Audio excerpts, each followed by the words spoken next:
Hello mọi người cùng làm canh tuyết với Ethan nha. Phiên bản healthy.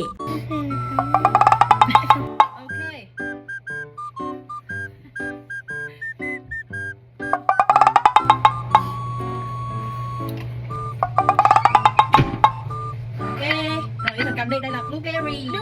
Ethan, con đừng ăn chùi vô áo. Oh my god. Ethan. Yummy. Then he's gonna make ice cream. So From snow. from snow. So we're gonna have blueberries, milk, and syrup. Yeah. First we make milk. Nè, bỏ meo vô. Bỏ meo vô nè. Đó. Ethan đừng có ăn blueberry vậy. Chùi vô áo. Trời ơi. Rồi. Okay. What else? Blueberries. Next syrup. Syrup first, okay? Rồi. Có bao cao lên nè. And some blueberries. Để mình có condensed milk mình sẽ dùng. Dùng nhẹ nhàng thôi.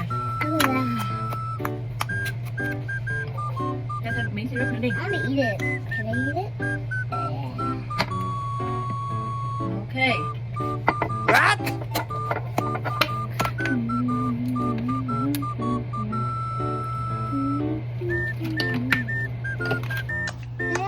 Blueberry. I already gotta make blueberry ice Okay. cream. Oh, we didn't Đổ ra. Đổ ra.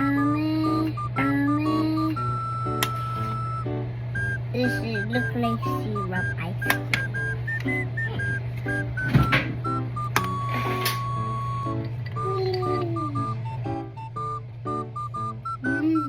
Đúng không?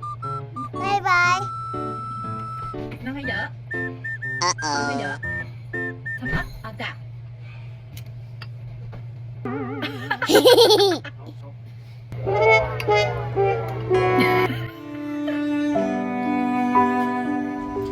Ủa sao kỳ vậy ta? À mẹ biết rồi.